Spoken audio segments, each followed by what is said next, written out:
kutoka kwa bibi Aisha radhiyallahu ta'ala anha qalat kana rasulullah sallallahu alayhi wasallam idha dakhala al-ashr ahya layla wa ayqadha ahla wa jadda wa shadda mizara.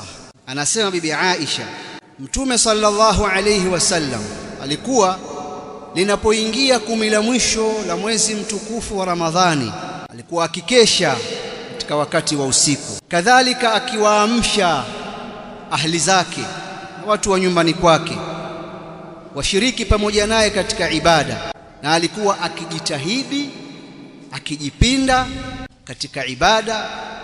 Kadhalika alikuwa Mtume sallallahu alayhi wasallam akijifunga vizuri mizari yake, nguo yake ya chini.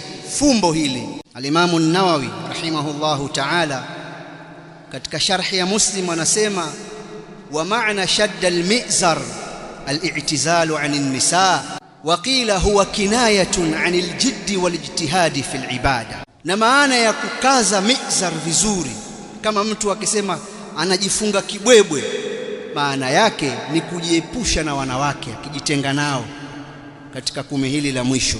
Na imesemwa pia ni fumbo hili la jitihada alizokuwa nazo Mtume sallallahu alayhi wa alihi wasallam katika ibada. Kwa hiyo katika hadithi hii bibi Aisha anatuambia katika alikuwa akiyafanya Mtume, alikuwa akikesha usiku, akiwaamsha familia yake na akifanya jitihada katika ibada. Moja katika mambo makubwa ya msingi sana ambayo alikuwa akiyatafuta Mtume katika hili 10 la mwisho ni ule usiku wa Lailatul Qadr ambao ni khairun min alf shahr, usiku wa Lailatul Qadr ambao ni bora kuliko miezi 1000. Mtu akiwafikishwa katika ibada katika usiku huo, basi ni bora kuliko ibada miezi 1000 nje ya usiku wa Lailatul Qadr.